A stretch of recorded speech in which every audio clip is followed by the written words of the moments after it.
Cam छो public. तो आज हम करने वाले हैं JEE 2025 में पूछा गया सीक्वेंस एंड सीरीज चैप्टर का एक क्वेश्चन। तो देखते हैं सीक्वेंस एंड सीरीज में से कौन सा क्वेश्चन पूछा गया है। तो क्वेश्चन कुछ ऐसा हुआ है। The roots of the quadratic equation, एक क्वाड्रेटिक इक्वेशन है 3x² minus px plus q is equal to 0 are the 11th and the 10th and the 11th term of a arithmetic progression with the common difference 3/2.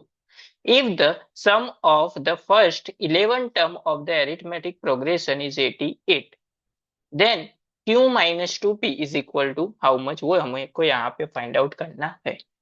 चलिए देखते हैं यहाँ पे क्या क्या दिया हुआ है। सबसे पहले तो यहाँ पे अरिथमेटिक प्रोग्रेशन दिया हुआ है।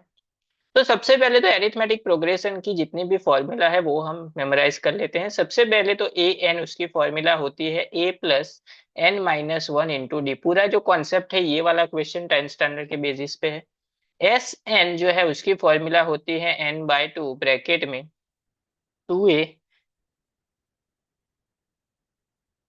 Plus n minus one into D.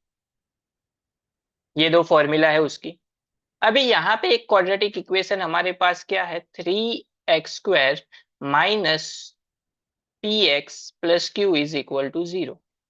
तो क्वाड्रेटिक इक्वेशन में यहाँ पे ये जो है वो क्या हो जाएगा, ए, ये हो जाएगा बी एंड ये हो जाएगा सी। अभी इसके जो रूट्स है वो किसके इक्वल है, 10th term and 11th term के इक्वल है। इसका मतलब ये हुआ कि रूट्स क्या होते हैं क्वाड्रेटिक इक्वेशन के, अल्फा एंड बीटा। तो सम ऑफ अल्फा एंड बीटा वो क्या होता है, -b/a।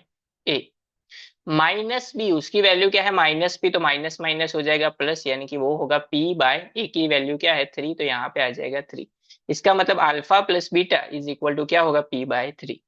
And alpha into beta वो क्या होता है, c/a। c की वैल्यू क्या है, q/a की वैल्यू क्या है 3, तो वो हो जाएगा q/3। यहाँ तक पहुंच गए। अभी अल्फा एंड बीटा किसके इक्वल है, 10th term and 11th term. तो 10th टर्म यानी कि a10, यानी कि वो क्या होती है a प्लस 9d, लिख सकते हैं ऐसा। वो इज इक्वल टू क्या है, अल्फा के इक्वल है, तो is equal to alpha. And 11th term यानी कि a11 is equal to a plus 10d is equal to वो क्या है, बीटा है। अभी यहाँ पे कॉमन डिफरेंस यानी कि d की वैल्यू हमको दी हुई है 3/2। तो डी की वैल्यू को अगर हम यहाँ पे पुट करेंगे तो क्या होगा, a प्लस 9 ब्रैकेट में 3/2, यानी कि वो हो जाएगा a प्लस 27d, 27/2। यानी कि अल्फा की वैल्यू मिल गई हमको ये a प्लस 27/2। एंड बीटा यहाँ पे अगर हम 3/2 पुट करेंगे तो a प्लस 10 ब्रैकेट में 3/2, ये कैंसिल आउट हो जाएगा 5 से, 5 इंटू 3 15, यानी कि वो हो जाएगा a+15। यानी कि बीटा की वैल्यू मिल गई a+15।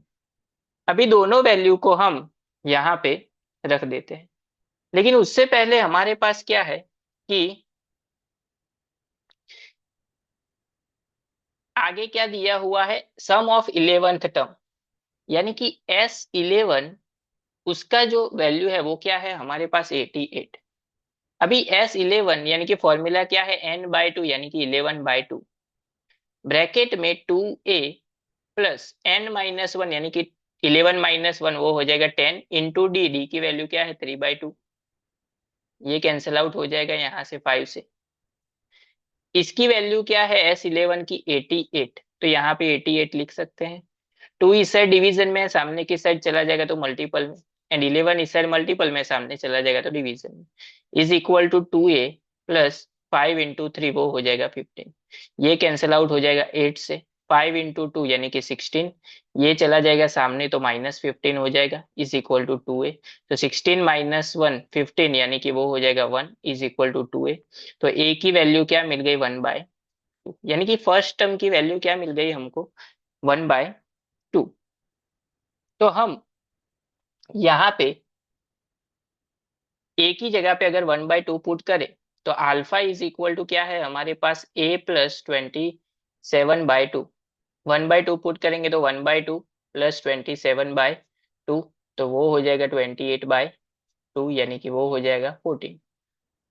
अल्फा की वैल्यू क्या मिल गई 14। उसी तरह से बीटा की वैल्यू डायरेक्ट एक ही जगह पे 1/2 पुट करेंगे तो 1/2 प्लस 15, यानी कि वो हो जाएगा 15 इंटू 2 30, 30 प्लस 1 31/2, यानी कि बीटा की वैल्यू क्या मिल गई हमको 31/2। यहाँ पे उसकी वैल्यू को पुट कर देते हैं। अल्फा प्लस बीटा यानी कि 14 प्लस 31/2 इज इक्वल टू क्या है, p/3। अभी यहाँ पे ये 2 से मल्टीप्लाई होगा तो 28, तो 28 प्लस 31 वो होगा 59/2। 3 इस साइड डिवीजन में सामने की साइड चला जाएगा तो मल्टीपल में इज इक्वल टू पी लिख सकते हैं। तो 29 इंटू अगर हम 3 करेंगे तो वो होगा पी इज इक्वल टू 177/2। तो पी की वैल्यू हमको क्या मिल गई, 177/2। उसी तरह से क्यू की वैल्यू फाइंड करनी है तो अल्फा इंटू बीटा, इसका मतलब ये हुआ कि 14 into 31/2 is equal to Q/3 लिख सकते हैं। 3 इस साइड डिवीजन में सामने की साइड मल्टीपल में, तो 14 ये कैंसिल आउट हो जाएगा यहाँ से 7 से, तो 7 इंटू 31/3 करेंगे तो हमको मिलेगा 651। तो Q इज इक्वल टू मिल गया 651, P मिल गया, Q मिल गया, दोनों की वैल्यू को इक्वेशन में पुट कर लेते हैं।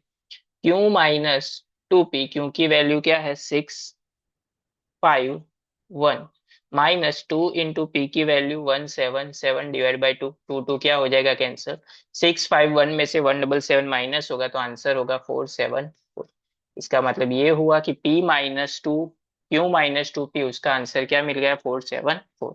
बहुत ही इजी क्वेश्चन था। सबसे पहले क्वाड्रेटिक इक्वेशन के ऊपर से alpha plus beta alpha into beta find किया। उसके बाद एस एन की फॉर्मूला देखी हमने। उसके बाद ए एन की फॉर्मूला पर से अल्फा एंड बीटा फाइंड किया। उसके बाद एस एन की फॉर्मूला पीछे S11 में से ए फाइंड किया, ए की वैल्यू को आगे पुट किया तो अल्फा एंड बीटा मिल गया। अल्फा एंड बीटा को वापस से वहां पे पुट करके पी एंड क्यू फाइंड किया, एंड पी एंड क्यू को वापस से P-2P में पुट किया, तो फाइनल आंसर हमको मिल गया।